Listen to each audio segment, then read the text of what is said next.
ஒரு stock price வந்துட்டு let's say 400ல இருந்திருக்கும். இப்போ வந்துட்டு 5 rupees வந்திருக்கும். அவங்க என்ன நினைப்பாங்க, ஓகே இது நல்ல வேல்யூ இன்வெஸ்டிங், என்ன பண்ணிக்கலாம், அதை வாங்கி வச்சுக்கலாம் நினைப்பாங்க. அப்படி பண்ண முடியாது. பென்னி ஸ்கிரிப்ட்லாம் போய் வாங்கி வைக்க முடியாது. நிறைய லாஸும் வராது, சீக்கிரமாக ப்ராஃபிட்டும் வராது.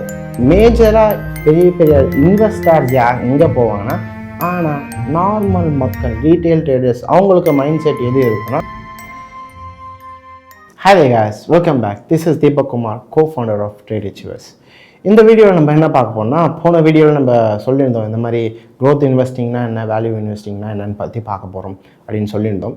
ஃபர்ஸ்ட் அது பார்க்கறது முன்னாடி ஃபர்ஸ்ட் ஒரு இன்ட்ரடக்ஷன் மாதிரி கொடுத்துடலாமே. ஃபஸ்ட்டு இன்வெஸ்டிங்னா என்ன பார்த்தோம். ஈக்விட்டியில் நம்ம போய் என்ன பண்ணுறோம், இன்வெஸ்ட்மெண்ட் பண்ணுறோம். அப்படி இன்வெஸ்ட்மெண்ட் பண்ணும் போது எல்லா மக்களான மோஸ்ட் பீப்புள் எல்லாரும் எந்த கேட்டகரியில் வருவாங்கன்னா, இந்த 2 கேட்டகரியில் தான் வருவாங்க. யாருன்னா, ஒருத்தர் வந்து க்ரோத் இன்வெஸ்டராக இருப்பார், இல்லை வேல்யூ இன்வெஸ்டர். அவங்களுக்கே தெரியாது அவங்க என்ன இன்வெஸ்டர்னு தெரியாது. அவங்க இன்வெஸ்ட்மெண்ட் பண்ணுறதுல ஒன்று வந்து க்ரோத் இன்வெஸ்டிங் பண்ணுவாங்க, இல்லைனா வந்து வேல்யூ இன்வெஸ்டிங் பண்ணுவாங்க. நார்மலாக பண்ணுறது. இன்றைக்கி வந்து க்ரோத் இன்வெஸ்டிங்னா என்ன, வேல்யூ இன்வெஸ்டிங்னா என்ன, அதோட ப்ரோஸ் அண்ட் கான்ஸ் பற்றி எல்லாமே நம்ம பார்க்க போகிறோம். ஃபஸ்ட்டு என்ன இன்வெஸ்டிங் பார்க்கலான்னா, க்ரோத் இன்வெஸ்டிங்.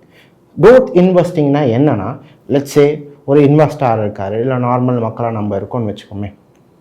ஒரு 3 இயர்ஸாக ஒரு கம்பெனி வந்து நல்ல ப்ராஃபிட், நல்ல ரிட்டர்ன்ஸ் கொடுத்துட்ருக்காங்க, நம்ம பார்க்குறோம். அப்போ நம்மளுக்கு என்ன தோணும், ஓகே அவங்க 4th இயரும் நல்ல ப்ராஃபிட் கொடுக்கலாம், நல்ல ரிட்டர்ன்ஸ் கொடுக்கலாம். நம்ம என்ன பண்ணுறோம், அந்த கம்பெனியில் போயிட்டு 3 வருஷமாக நல்லா க்ரோத் கொடுத்த அந்த கம்பெனியில் போய் நீங்கள் இன்வெஸ்ட்மெண்ட் பண்ணிங்கன்னா உங்கள் பேர் தான் க்ரோத் இன்வெஸ்டர்ஸ். லெட்ஸே ஒரு எக்ஸாம்பிளுக்கு ஒரு ஃபார்மா செக்டார் இருக்குதுன்னு வச்சுக்கோங்க. அதில் வந்துட்டு இயர்லி பார்த்தீங்கன்னா 10% தான் ரிட்டர்ன்ஸ் தராங்க. மொத்த ஃபார்மா செக்டாரோட இண்டெக்ஸ் 10% தான் மேலே ஏறுதுன்னு வச்சுக்கலாமே. லெட்ஸே ஒரு பர்டிகுலர் கம்பெனி மட்டும் 50% வந்து இயர்லி உங்களுக்கு கொடுத்துக்கிட்டே இருக்காங்க. அப்போது நம்மளுக்கு என்ன தரும், ஓகே மற்ற கம்பெனி கம்பேர் பண்ணும்போது இந்த கம்பெனி வந்து நல்ல 50% கொடுக்குறாங்க. அப்போது வந்து நீங்கள் ஃபஸ்ட் இயர் பார்க்குறீங்க, செகண்ட் இயர் பார்க்குறீங்க, தேர்ட் இயர் பார்க்குறீங்க, ஒரு இயரும் 15% இன்க்ரீஸ் ஆகிட்டே இருக்குது. அப்போ நம்மளுக்கு என்ன தோணும், ஓகே 4th இயரும் நல்லா கொடுப்பாங்க, என்ன பண்ணலாம், அதில் போய் இன்வெஸ்ட்மெண்ட் பண்ணலாம். அப்படின்னு இன்வெஸ்ட்மெண்ட் பண்ணிங்கன்னா உங்கள் பேர் வந்து க்ரோத் இன்வெஸ்டர். செகண்ட் டைப் இருக்குது, யாருன்னா வேல்யூ இன்வெஸ்டர். வேல்யூ இன்வெஸ்டிங்னா ஒரு கம்பெனி இருக்கும், லெட்ஸே ஒரு நார்மல் கம்பெனி தான். ஆனால் அந்த கம்பெனி என்னன்னா, அவங்களோட வேல்யூக்கு கம்பேர் பண்ணும்போது அவங்களோட ஸ்டாக் ப்ரைஸ் எல்லாமே கம்மியாக இருக்கும். அவங்களோட வேல்யூ கம்பேர் பண்ணும்போது எது கம்மியாக இருக்குன்னா, ஷேர்ஸ் ப்ரைஸ் கம்மியாக இருக்கும்.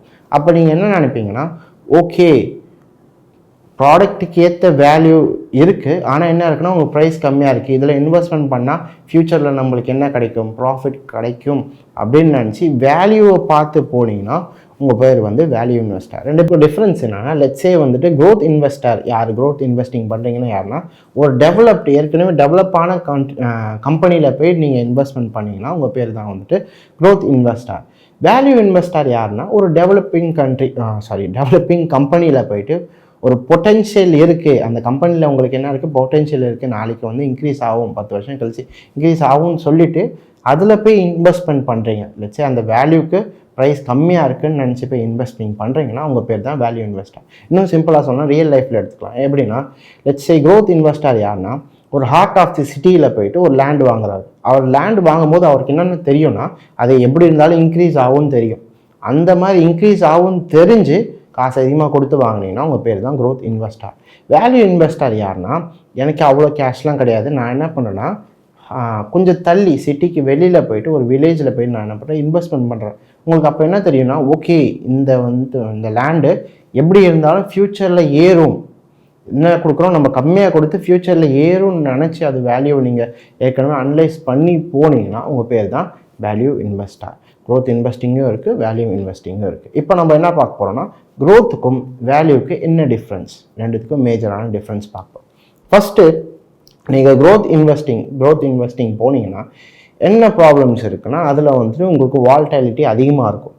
வால்டாலிட்டி அதிகமாக இருக்கும்போது உங்களுக்கு ப்ராஃபிட்டும் அதிகமாக கிடைக்கும், லாஸும் அதிகமாக வரும். ஏன்னா நல்ல டெவலப்பான கம்பெனி டெவலப் ஆகுதுன்னு வச்சுக்கோங்க. லெட்ஸே அது வந்து 15% மாதம் கொடுத்துட்ருக்கு, இல்லை இயர்லி கொடுத்துட்ருக்குன்னா, அந்த டெவலப்பான கம்பெனி அடுத்த இயர்லி உங்களுக்கு 15% இல்லை 5% கொடுக்குதுன்னு வச்சுக்கோங்களேன்.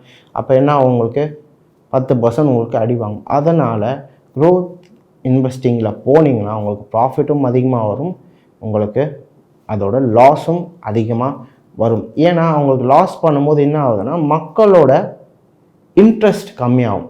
ஒன்ஸ் அவங்க லாஸ் பண்ணும்போது மக்கள் என்ன பண்ணுவாங்கன்னா இன்ட்ரெஸ்ட் கம்மியாகி அதில் வந்து உங்களுக்கு இன்வெஸ்ட்மெண்ட் பண்ண மாட்டாங்க. அதனால் க்ரோத் ஆகிற கம்பெனியில் போய் இன்வெஸ்டிங் பண்ணிங்கன்னா ப்ராப்ளமும் இருக்குது, உங்களுக்கான பாசிட்டிவும் இருக்குது. அதுவே வேல்யூ இன்வெஸ்டர் யாருன்னா ஒரு கம்பெனியில் போகிறாரு, அதோட கம்பெனி ப்ரைஸ் கம்மியாக தான் இருக்கும், அவர் என்ன பண்ணுறாரு கம்மியாக வாங்குறாரு. என்ன ஒரு ப்ராப்ளம் நினச்சிங்கன்னா இதில் டக்குன்னெலாம் உங்களுக்கு ப்ராஃபிட் வராது, அதே மாதிரி சீக்கிரமாக லாஸும் ஆகாது. இது வந்து கிராஜுவல் க்ரோத் இருக்கும், பொறுமையாக மேலே ஏறும். லெட்ஸே இயர்லி வந்து உங்களுக்கு 5% இயர்லி 5%, 5%, 5% இல்லை 2% இயர்லி என்ன ஆகணும் 2% க்ரோத் இருக்கும். ஆனால் கிராஜுவலாக உங்களுக்கு ஏறும். அதனால் வேல்யூ இன்வெஸ்டிங் போகிறவங்களுக்கு வந்து நிறைய லாஸும் வராது, சீக்கிரமாக ப்ராஃபிட்டும் வராது. மேஜராக எல்லாரும் எதுக்கு போவாங்கன்னா வேல்யூ இன்வெஸ்டிங்க்கு தான் போவாங்க. யாருன்னா அந்த மேஜராக போகிறது யாருன்னா பெரிய பெரிய இன்வெஸ்டர்ஸ் எங்கே போவாங்கன்னா வேல்யூ இன்வெஸ்டிங் தான் போவாங்க. ஆனால் நார்மல் மக்கள், ரீட்டைல் ட்ரேடர்ஸ், அவங்களுக்கு மைண்ட் செட் எது இருக்குன்னா க்ரோத் இன்வெஸ்டிங் தான் நல்லது. ஏன்னா அவங்களுக்கு என்ன பண்ணி ஆகணும், டக்குன்னு காசு வேணும். அதனால் நார்மல் மக்கள் போகிறது எங்கன்னா க்ரோத் இன்வெஸ்டிங் போவாங்க. நிறைய பெரிய பெரிய இன்வெஸ்டர்ஸ் நல்லா தெரிஞ்சவங்க, மார்க்கெட் பற்றி நல்லா தெரிஞ்சவங்க எங்கே போவாங்கன்னா வேல்யூ இன்வெஸ்டிங் போவாங்க. அதுக்கான எக்ஸாம்பிள் வேல்யூ இன்வெஸ்டிங் யார் போவாங்கன்னா வாரன் பஃபெட் இருக்கார், அவரோட எக்ஸாம்பிள் வேல்யூ இன்வெஸ்டிங் போகிறவர். அவர் என்ன பண்ணுவார்னா கம்மியான இருக்கும்போது அதோட வேல்யூ அனலைஸ் பண்ணி வாங்கி வச்சிருவார். அது அதிகமாகிட்ட பிறகு என்ன பண்ணுவோம், செல் பண்ணிடுவோம். வாரன் பஃபெட் ஒரு வேல்யூ இன்வெஸ்டிங். அதனால் க்ரோத் இன்வெஸ்டிங்கில் போகும்போது உங்களுக்கு நிறைய லாஸஸ் ஆக்கிறதுக்கான சான்சஸ் இருக்குது. ப்ராஃபிட்டும் நிறைய வரும், லாஸும் நிறைய வரும். வேல்யூ போனீங்கன்னா அந்த ப்ராப்ளம் கிடையாது, லாஸும் கம்மியாக வரும், ப்ராஃபிட்டும் கம்மியாக வரும். அது உங்களுக்கு எது பிடிக்கிறோ நீங்கள் யூஸ் பண்ணிக்கலாம். க்ரோத் இன்வெஸ்டிங் பார்த்தீங்கன்னா அந்த கம்பெனி க்ரோத் இன்வெஸ்டிங் ஆகிற கம்பெனியில் போய் நீங்கள் இன்வெஸ்ட்மெண்ட் பண்ணும் போது அந்த கம்பெனி உங்களுக்கு என்ன தரமாட்டாங்கன்னா உங்களுக்கு போனஸ் டிவிடெண்ட்ஸ்லாம் அதிகமாக தரமாட்டாங்க. அவங்களோட மெயின் மோட்டிவ் எதில் இருக்குன்னா அவங்க வர ப்ராஃபிட்லாம் என்ன பண்ணுவாங்க, ரீஇன்வெஸ்ட், அதே கம்பெனியில் திருப்பி ரீஇன்வெஸ்ட் பண்ணி அதை எப்படி இன்னும் ப்ராஃபிட் கொண்டு வருது அப்படின்னு தான் அவங்களோட மெயின் மோட்டிவாக இருக்கும். அதனால் க்ரோத் இன்வெஸ்டிங்கில் போனீங்கன்னா உங்களுக்கு வந்து டிவிடெண்ட்ஸ் போனஸ்லாம் நீங்கள் எதிர்பார்க்க முடியாது. அவங்களோட மெயின் மோட்டிவ் திருப்பியும் என்ன பண்ணும், ரீசைக்கிளிங் தான், திருப்பியும் ரீஇன்வெஸ்டிங் பண்ணுறது தான் அவங்க பார்ப்பாங்க.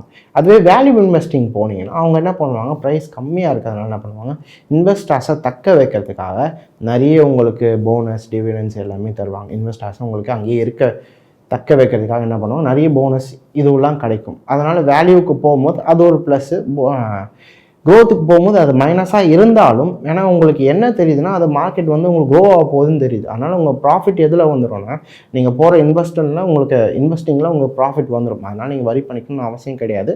அது ஒரு மைனஸாக இருந்தாலும் அது ப்ளஸ் தான். ஏன்னா உங்களுக்கு தெரியுது கம்பெனி க்ரோ ஆக போகுது, நல்லா க்ரோ ஆகுது, நான் எதுக்கு டிவிடெண்ட் தரணும், நான் அதுக்கு போனஸ் தரணும், அவங்க என்ன பண்ண மாட்டாங்க, தர மாட்டாங்க.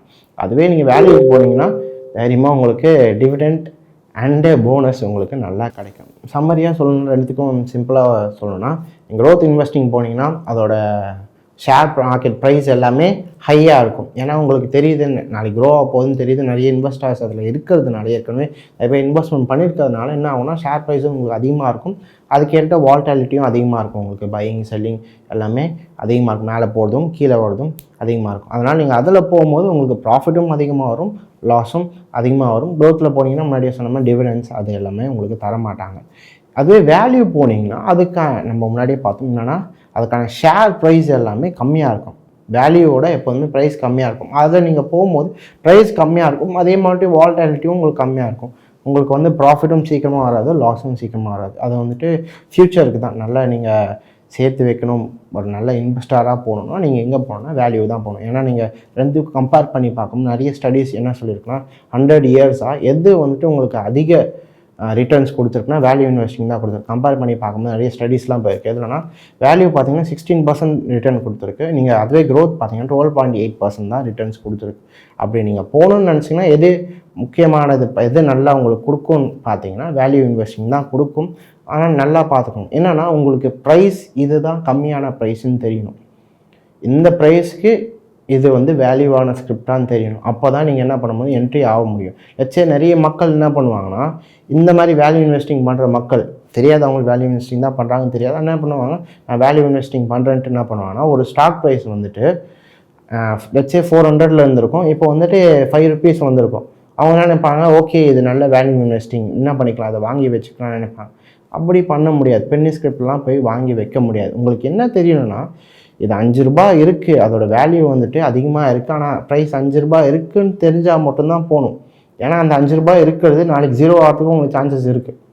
அப்போ உங்களுக்கு வேல்யூ இன்வெஸ்டிங் பண்ணும் போது இது கீழே போகாது, இது மேலே தான் போகும்னு தெரிஞ்சால் தான் நீங்கள் என்ன பண்ணணும், வேல்யூ இன்வெஸ்டிங் பண்ணணும். அதே மாதிரி க்ரோத் போகும்போதும் நீங்கள் இது மேலே தான் போகும், இது கீழே வராதுன்னு நீங்கள் நல்லா டிட்டர்மைன் பண்ணிட்டு தான் போகணும். அப்போ உங்களுக்கு மேஜராக என்ன தெரியணும், க்ரோத் எடுத்திங்கனாலும் சரி, இல்லை வேல்யூ இன்வெஸ்டிங் எடுத்திங்கனாலும் சரி, அப்போ உங்களுக்கு என்ன தெரியணும்னா ஃபஸ்ட்டு ட்ரெண்ட் என்னன்னு தெரியணும். இது அப் ட்ரெண்டில் இருக்கா டவுன் ட்ரெண்டில் இருக்கான்னு தெரியணும். அப் ட்ரெண்டில் இருந்தால் தான் நீங்கள் என்ன பண்ணுவீங்க, க்ரோத்தையும் வாங்கி வைக்க முடியும்.